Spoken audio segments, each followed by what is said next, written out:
This is the only Tarkov PvP guide that you will need as a beginner. Before we start, if you have more than 100 hours in the game, make sure to review the timestamps as there are some basic topics covered at the beginning of the video that you might already be aware of. So the first topic we'll be discussing in this video is called pre-medding, and the reason most players use this is to avoid the effects of blacked or broken limbs during a fight.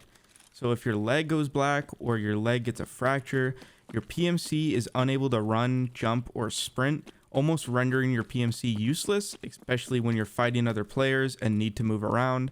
So the effect of a pre-med is normally taken at the beginning or right before an upcoming fight.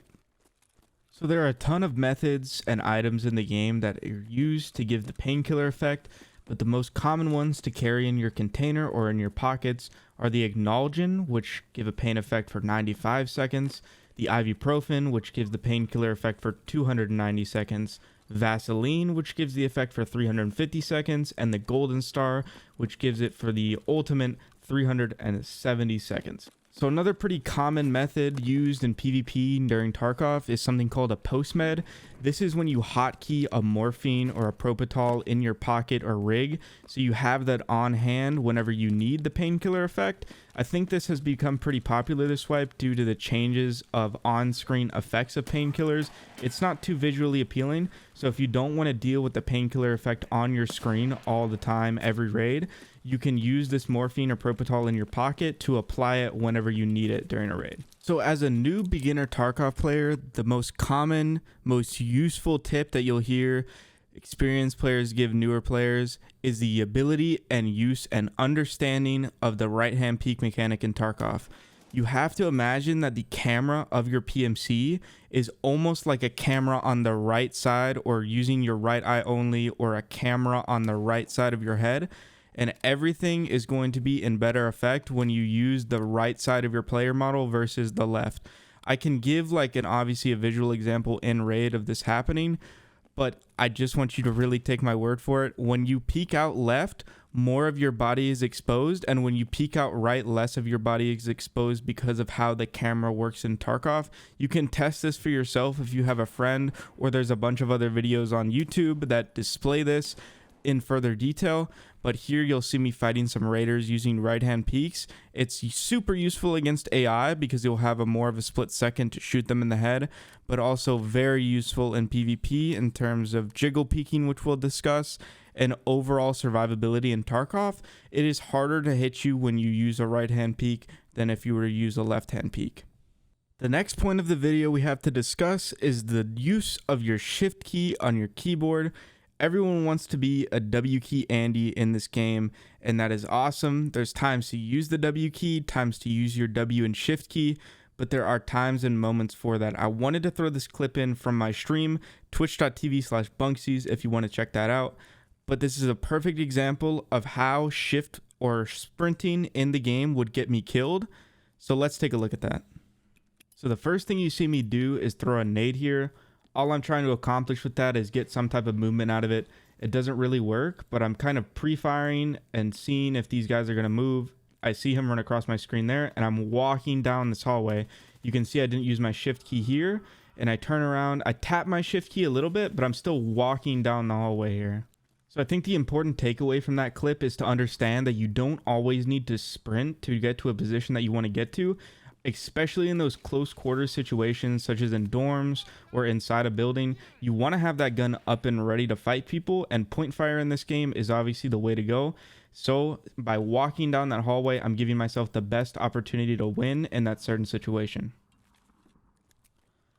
So the last few topics of this video are going to be kind of an intermediate level.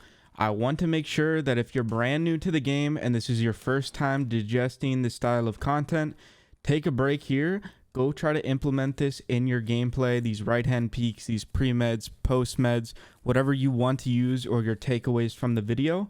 If there's anything you're confused about, make sure to do more research on it, or let me know down in the comments. I'll try to explain it a little bit better in further videos. But for right now, if this is your first time hearing about any of this, go try to use this in raid.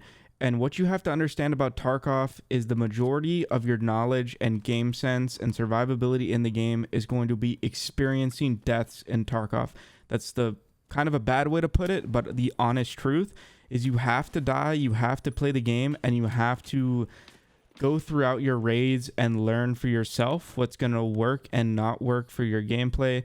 Everyone's a little bit different. These are just ideas and methods to help you out and understand how other people are going to be fighting you and how you want to fight other players. So right now, take a break, go try to run some raids, or if you want to listen to the last few topics of the video, you sure can. The next thing we'll be talking about is Giggle Peaking. So a Giggle Peak in Tarkov can be easily explained with it's either to get free information on players that you're fighting without exposing yourself from cover too much. You can see in the clip now, it's almost just a quick lean out of cover. You can take snapshots with it if you want to. I don't use that with it a lot. I'm more using it for free information and not peeking out of cover for a super long amount of time. But it's pretty beneficial to use if you don't have a lot of information on where the PMCs that you're actually fighting are. And all I'm doing here is while I'm strafing left and right, there's a quick moment of inertia where your character will pause and sit still.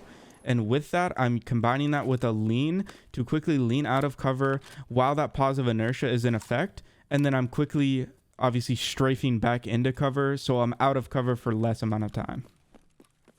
And the last topic we'll be discussing in this video is called sound baiting. Basically, the scenario here is that there's a player up this ramp in front of me, and I want to make sure that I'm creating audio cues to have them push me first instead of me pushing up the ramp and dying to something that's unexpected or something that I don't want to happen. So the first thing you'll see me do here is come back down.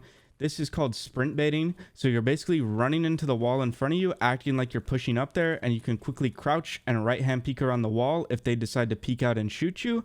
You can obviously use any type of med kit and act like you're medding or healing down here and then quickly cancel it if they push you.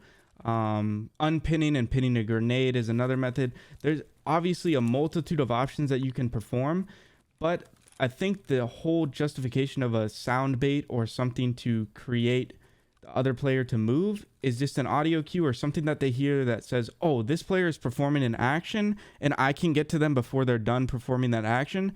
So you want to make sure that it's something that you can either cancel or something that's not going to get you caught off guard. So at the end of the day, it's just something to make that player push you instead of you having to push them.